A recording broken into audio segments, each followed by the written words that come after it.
एक समय की बात है। चंदनपुर नाम के गांव में एक परिवार रहता था। रामू एक गरीब किसान था। उसके पास थोड़ी बहुत जमीन थी जिस पर खेती करके वो अपने परिवार का पालन पोषण करता था।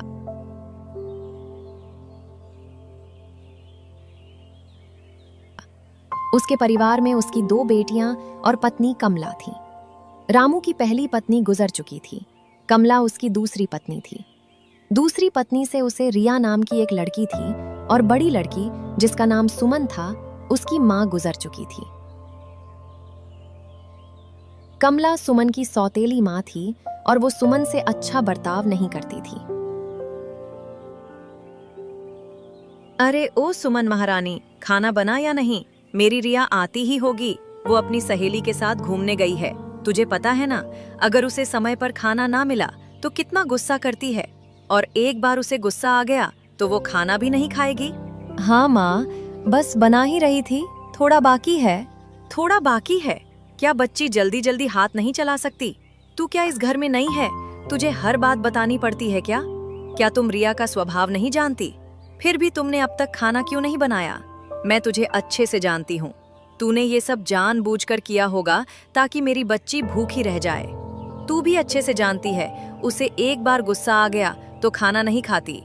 इसलिए तूने जानबूझकर ऐसा किया ना, ताकि उसे खाना ना मिले। नहीं माँ, ऐसी कोई बात नहीं है। सुबह से काम ही कर रही थी, घर में पानी खत्म हो गया था, कुएं से पानी भर कर लाई। उसके बाद कपड़े भी धोए, इसलिए थोड़ी देर हो गई। बस थोड़ा ही बाकी है। रिया के आने से पहले मैं कर लूंगी, आप चिंता मत कीजिए। जितना ज्यादा मुंह चलाती हो, उतना ज्यादा अगर हाथ चलते तो अब तक सारा काम हो चुका होता। बस तुझसे जुबान चलाने के लिए कह दो। जुबान तो कैंची जैसी चलती है, कुछ भी कहो मुंह उठाकर जवाब देती है। चल चुपचाप काम पर लग और जल्दी से जो बाकी है वो बना ले। मुझे मेरी बेटी के आने से पहले खाना तैयार चाहिए, याद रखना। सुमन खाना बनाने में लग जाती है।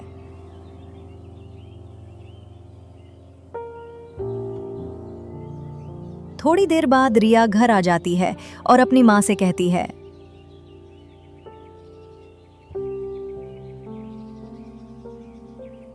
माँ, मुझे बहुत तेज भूख लगी है। खाना तो बन गया है ना? जल्दी से खाना लगा दो। हाँ मेरी बच्ची, मैं कब से तेरी राह देख रही थी। खाना बन गया है। अरे ओ सुमन महारानी, जरा रिया के लिए खाना तो लगा देना। फिर रिया खाना खाने लगती है और खाना खाकर अपनी माँ से बोलती है, ये क्या कोई खाना है? बिल्कुल बकवास है। इसमें नमक कितना ज्यादा है, मैं तो इसे खा ही नहीं पाऊंगी। अच्छा ये बात है, रुक अभी उसे बताती हूँ। ए सुमन की बच्ची, जरा इधर तो आना। जी माँ, क्या बात है? क्या बात है कि बच्ची, तूने ये कैसा घटिया खाना बनाया है? ये खाना तो मेरी बेटी के हलक से नीचे ही नहीं उतर रहा। तूने जानबूझकर इसमें ज्यादा नमक मिलाया है ताकि मेरी बच्ची भूखी रह जाए। मैं नहीं जानती माँ, शायद गलती से ज्यादा नमक गिर गया होगा, माफ कर दीजिए। मैं तुझे अच्छे से जानती हूँ, तूने ये सब जानबूझकर किया है। तुझे तो मन ही मन बहुत जलन हो रही होगी कि मेरी रिया अपनी सहेली के साथ बाहर घूमने गई है और तुझे घर का काम करना पड़ रहा है। इस जलन के मारे तूने जानबूझकर उसके खाने में ज्यादा नमक मिला दिया। तू क्या सोचती है? मैं कुछ नहीं जानती। तेरे मन में क्या चलता है ये मुझे अच्छे से पता है। ऐसी कोई बात नहीं है माँ, मेरे मन में तो ऐसा ख्याल भी नहीं आया और मैंने ये सब जानबूझकर नहीं किया है। वो जल्दबाजी में हो गया होगा। ये सब गलती से हुआ है माँ, मुझे माफ कर दीजिए। माफ कर दीजिए कि बच्ची, नमक डालते वक्त तेरी आंखें फूट गई थी क्या? तेरा ध्यान कहाँ था? अब जा, ये खाना लेकर जा और दूसरा खाना बना। और याद रखना, इस बार नमक मिर्च सही से रहना चाहिए, वरना तेरी खैर नहीं। फिर सुमन दोबारा से खाना बनाती है और थोड़ी देर बाद कमला और रिया खाना खाने बैठ जाती हैं। अरे माँ, खाना तो बहुत ही अच्छा बना है। इस बार इसने बहुत ही स्वादिष्ट बनाया है। मैं तो पूरी 2 रोटियां ज्यादा खाऊंगी। इसे बोल दीजिए मुझे और 2 रोटियां चाहिए। हाँ मेरी बच्ची, क्यों नहीं, पेट भर कर खा। तेरा जितना मन करे उतना खा। ये सब तेरे लिए तो है। मैं अभी उसे कहती हूँ। अरे ओ सुमन, रिया को और 2 रोटियां चाहिए। और हाँ, मुझे भी 2 रोटियां और चाहिए। आज ज्यादा भूख लगी है, जल्दी से लेकर आ। माँ, रोटियां तो 3 ही बची हैं, उसमें से 2 मेरे हिस्से की हैं। अगर मैं तीनों आपको दे दूंगी तो मैं क्या खाऊंगी? अरे एक तो तूने कितने दिनों के बाद इतनी स्वादिष्ट सब्जी बनाई है। तुझे इतना भी समझ नहीं आया कि स्वादिष्ट सब्जी से आदमी 2 रोटियां ज्यादा ही खाता है। वो 3 रोटियां हमारे लिए लेकर आ, उसमें से कुछ टुकड़े रह जाएंगे, वो तेरे लिए रख देंगे, तू वो खा लेना। और हाँ, इसमें भी गलती तेरी ही है। तूने इतनी स्वादिष्ट सब्जी जो बनाई है, मन करता है कि और खाते ही जाऊं, मन ही नहीं भर रहा। यहाँ क्या खड़ी है, जाकर वो रोटियां लेकर आ। सुमन बहुत उदास हो जाती है और वो बची खुची रोटियां भी उन्हें दे देती है। फिर दोनों माँ बेटी खाना खाकर उसमें कुछ रोटी के टुकड़े छोड़ देती हैं, जो सुमन खाने के लिए बैठ जाती है। तभी उनके घर एक बाबा आते हैं जो भिक्षा मांगते हैं। बेटी, 2 दिन से मैंने कुछ नहीं खाया, कुछ खाने को होगा तो दे दो। जी बाबा, मैं अभी लाई, लेकिन बस रोटी के कुछ टुकड़े ही बचे हैं। कोई बात नहीं बेटी, टुकड़े ही सही, लेकिन मुझे दे दो, मुझे बहुत भूख लगी है।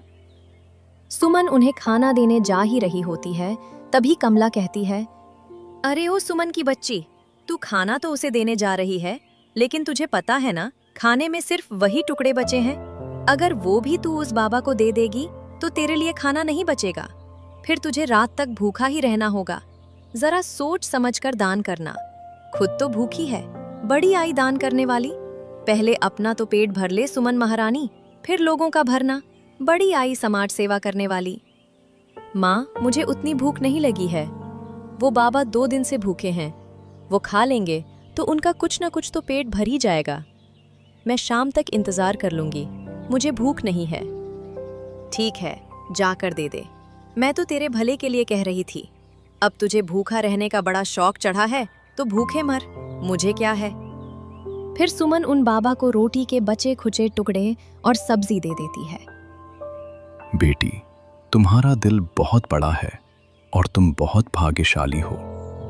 तुम एक दिन इस राज्य की महारानी बनोगी, देख लेना। खुश रहो बेटा, मैं चलता हूँ। ये बात सुनकर कमला के तन बदन में आग लग जाती है। बाबा वहां से चले जाते हैं। कमला मन ही मन सोचती है, ये भिखारी ये क्या बोल गया? ये सुमन इस राज्य की महारानी बनेगी? बिल्कुल भी नहीं, ऐसा हो ही नहीं सकता, क्योंकि इसकी शादी किससे करनी है और किससे नहीं, ये हम देखेंगे। फिर ये इस राज्य की महारानी कैसे बन सकती है?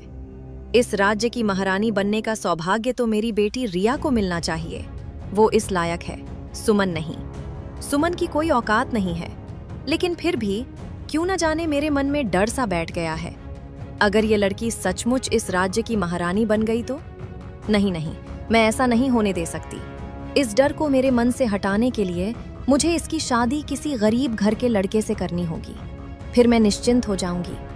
वैसे तो मुझे इस बाबा पर बिल्कुल भी यकीन नहीं, लेकिन फिर भी पता नहीं इस बाबा की बात सच ना हो जाए। लेकिन मेरे होते हुए मैं ऐसा नहीं होने दूंगी। मैं भी देखती हूँ ये कैसे महारानी बनती है।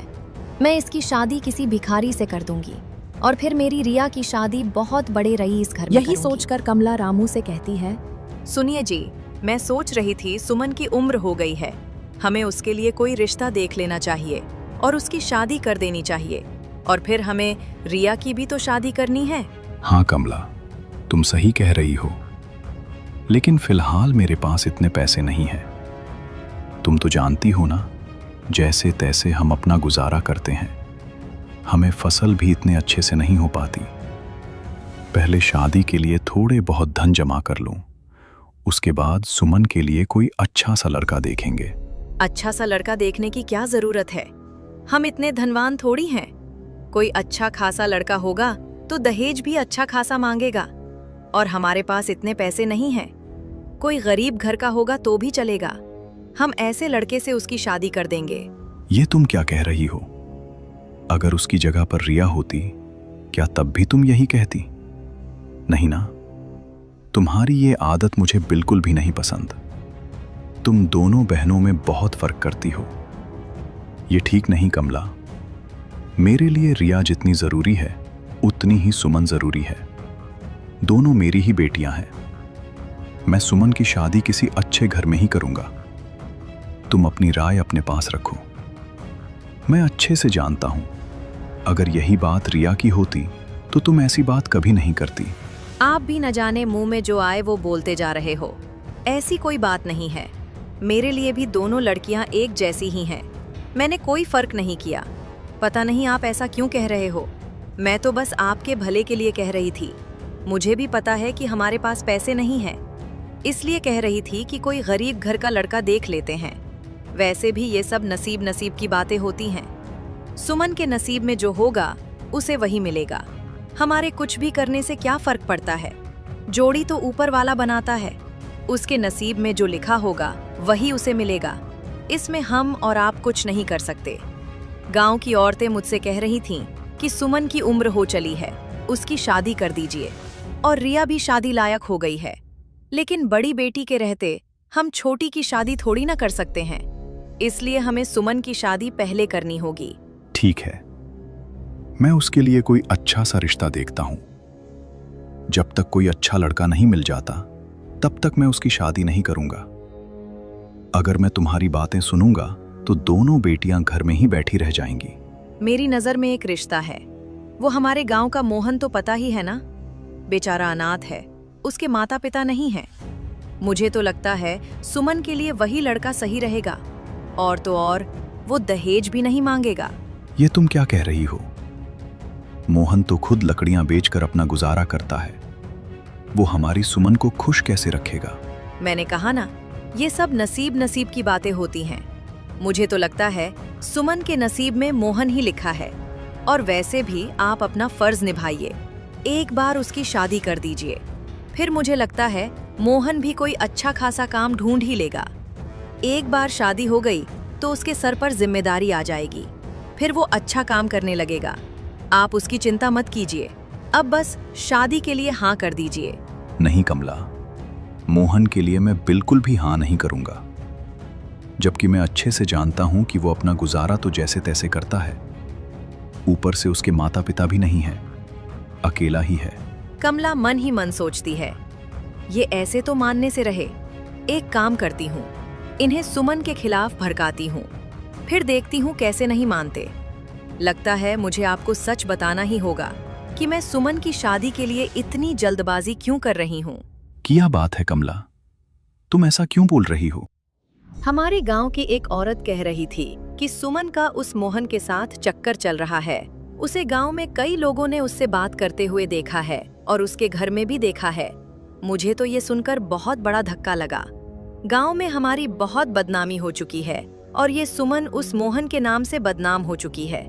इसलिए मैंने सोचा कि अगर सुमन उस मोहन को पसंद करती है तो क्यों ना दोनों की शादी ही कर दी जाए।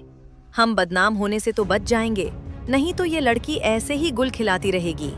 और तो और इसके लिए कोई अच्छा सा घर देखेंगे तो पता नहीं, अगर उनको ये बात पता चली तो इससे कोई शादी नहीं करेगा। ये तुम क्या कह रही हो कमला? सुमन ऐसा कर ही नहीं सकती। तुम्हें जरूर कोई गलतफहमी हुई है। और ये सारी बातें तुम्हें कैसे पता? अगर पूरे गांव में ये सारी बातें पता हैं तो कोई न कोई मुझे यह बात अब तक बता ही देता।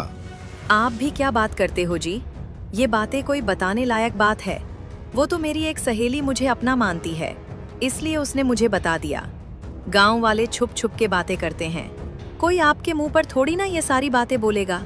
सब आपकी पीठ पीछे बुराई करते हैं और मुंह पर अच्छा बोलते हैं। मैं तो कहती हूँ इसकी शादी कर दीजिए, और वैसे भी वो मोहन को पसंद करती है, वो उसके साथ खुश रहेगी। रामू सोच में पड़ जाता है। कमला मन ही मन खुश होती है कि इस बार तो ऐसा तीर मारा है जो निशाने पर लग ही जाना चाहिए। मुझे लगता है अब ये मान जाएंगे। ठीक है कमला, अगर सुमन उसे चाहती है तो यही सही। तुम ठीक कहती हो, शायद उसके नसीब ने यही लिखा है।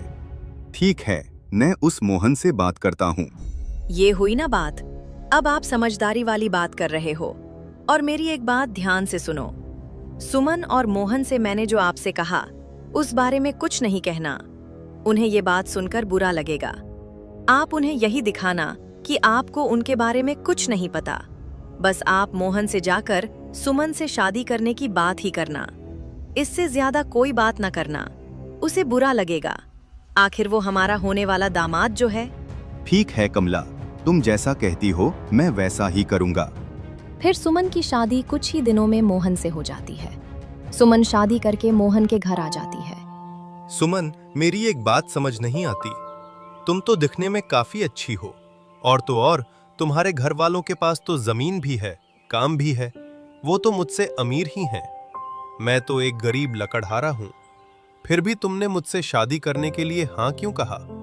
तुम्हें तो कोई बहुत अच्छा लड़का मिल सकता था, फिर तुमने मुझसे शादी क्यों की? शायद ये ऊपर वाले की ही मर्जी थी।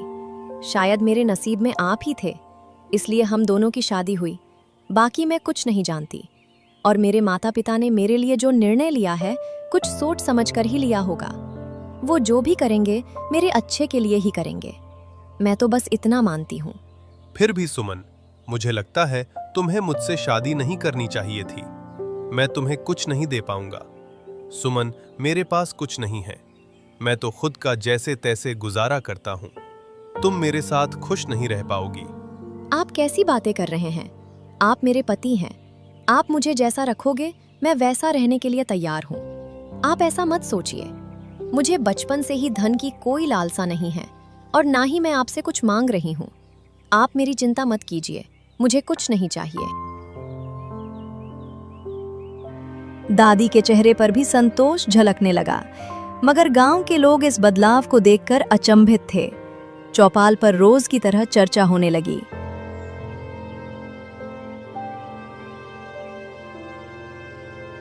अरे भाई, ये रूपा तो कल तक भूखी प्यासी घूमती थी। अब देखो, उसके घर से दूध और रोटी की महक आती है। रोज चूल्हा जलता है। ये कैसे हो गया? जरूर कोई राज है। बिना मर्द, बिना खेत खलिहान, औरत अकेली और झोंपड़ी चमक रही है। जरूर वो कुछ छुपा रही है। नहीं रे, ये तो भगवान की कृपा होगी। विधवा की पुकार भगवान तक पहुंची होगी, तभी तो झोंपड़ी में खुशहाली लौट आई। अरे इतना भोला मत बनो। भगवान की कृपा यूं ही बरसती है क्या? जरूर कोई जादू है, कोई चमत्कार छुपा है। मैं मुखिया होकर ये सब अनदेखा नहीं कर सकता। अगर रूपा के पास सचमुच कोई वरदान है तो वो अकेले उसका नहीं, पूरे गांव का है। जो भी भेद है सबके सामने आना ही चाहिए। गांव वाले सहम गए। कुछ ने सर हिलाया, कुछ ने चुपचाप हामी भरी। उसी शाम गांव वाले रूपा की झोंपड़ी के सामने इकट्ठा हो गए। विकास खेल रहा था और रूपा चूल्हे पर दाल पका रही थी। अचानक दरवाजे पर भीड़ देखकर वो घबरा गई और दरवाजे पर आकर चौंकते हुए कहा, अरे आप सब यहाँ? कुछ काम था क्या? काम तो है रूपा। बताओ, कल तक तेरे घर में सूना चूल्हा था, अब रोज अनाज और दूध कहां से आने लगा? हाँ सच बोल, कहीं तूने जादू टोना तो नहीं किया या कोई खजाना छुपा रखा है? रूपा के चेहरे पर डर और बेबसी साफ झलकने लगी। भाइयों बहनों, मैंने तुम सबसे झूठ नहीं बोला है। न मेरे पास खेत है, न सोने चांदी के खजाने। मैं वही गरीब रूपा हूँ जिसकी झोंपड़ी कल तक अंधेरी थी। अगर आज चूल्हा जल रहा है तो ये सब भगवान की दया है। भगवान ने मेरी प्रार्थना सुनी है, इसके सिवा कुछ नहीं है। भगवान की दया? हाँ रूपा, हमें बेवकूफ मत बना। भगवान की दया सब पर होती है, फिर सिर्फ तुझ पर ही क्यों बरसी? सच बता, तेरे घर का रहस्य क्या है? वरना गांव का कानून तेरे खिलाफ जाएगा। मुखिया जी, मैं सच कह रही हूँ। मेरे पास छुपाने लायक कुछ नहीं। गरीब की झोपड़ी में कौन सा चमत्कार छुपा होगा? ये सब ऊपर वाले का कर्म है। मैं तो खुद हैरान हूँ। माँ, ये लोग क्यों चिल्ला रहे हैं? क्या हमें फिर से भूखा कर देंगे? माँ, मैं फिर से भूखा नहीं रहना चाहता। रूपा का दिल चीर गया। उसने बेटे को सीने से लगाकर आंसू रोकने की कोशिश की। देखो, ये मासूम बच्चा कल तक भूखा रोता था, आज भरपेट खाता है। क्या तुम्हें उसकी हंसी नहीं दिखती? अगर ये भगवान की दया से हुआ है तो तुम लोग क्यों नहीं मानते? मैंने किसी से कुछ नहीं छिपाया। जंगल में मुझे एक घायल दिव्य मृगी मिली। मैंने अपने हिस्से का समय काटकर उसे खिलाया। मैंने अपने आंचल से उसके घाव बांधे। मैंने उसकी कराह सुनी और उसे जिंदा रखा। अगर आज उसने मुझे आशीर्वाद दिया है तो ये मेरी सेवा का फल है, कोई चोरी नहीं। भगवान की दी हुई चीज को गांव की चीज कहकर छीनना क्या इंसाफ है? भीड़ में कुछ लोग रूपा की बात सुनकर सिर झुकाने लगे।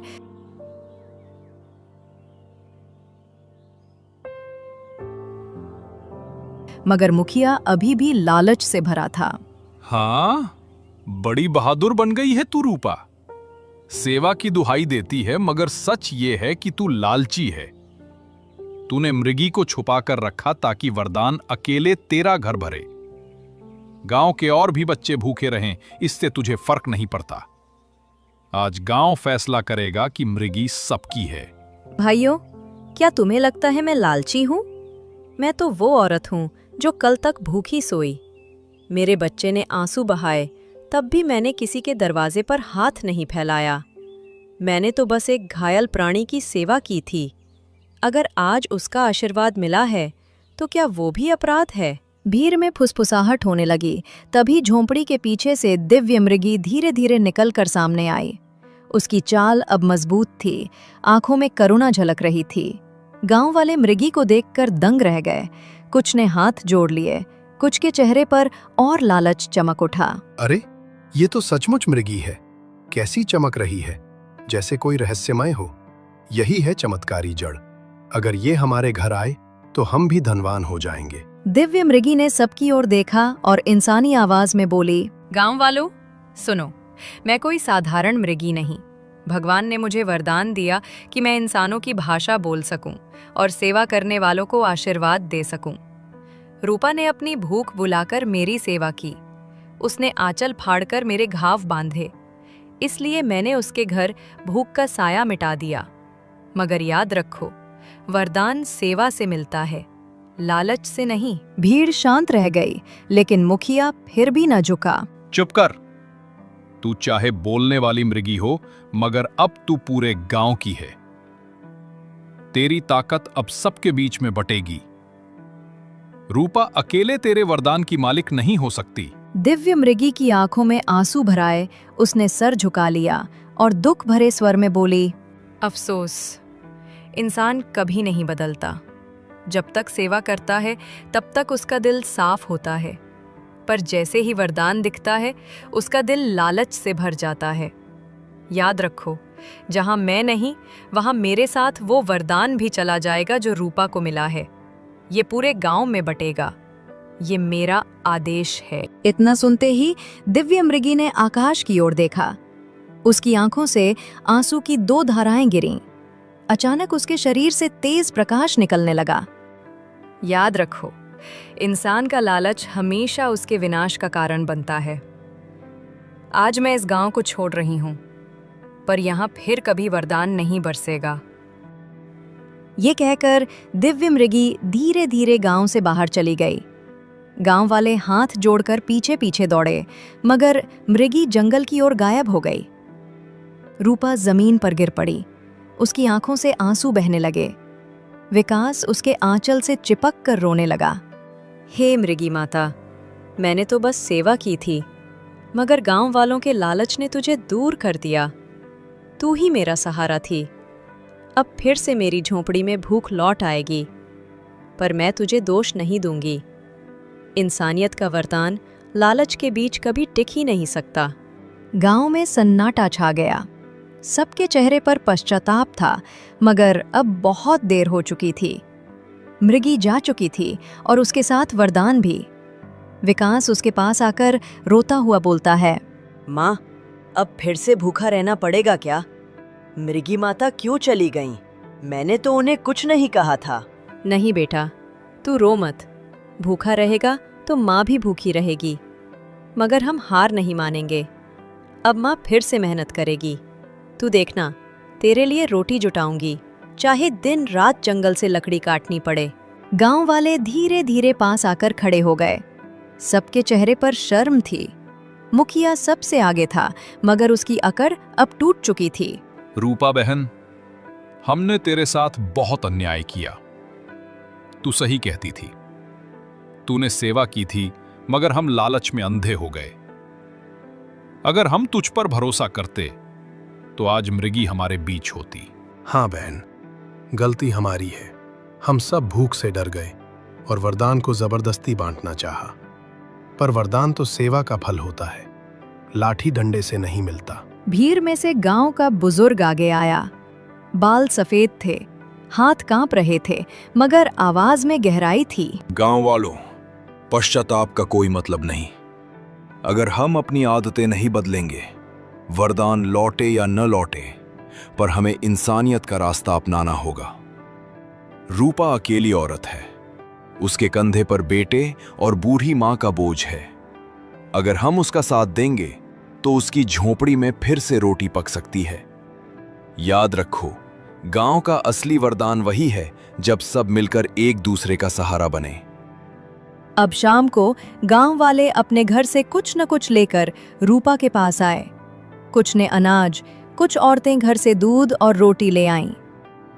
रूपा बहन, अब तू अकेली नहीं है, गांव वाले तेरे साथ हैं। हम सब मिलकर तेरे चूल्हे को जलाएंगे। मृगी तो चली गई, मगर उनकी दी हुई सीख हम सब भूलेंगे नहीं।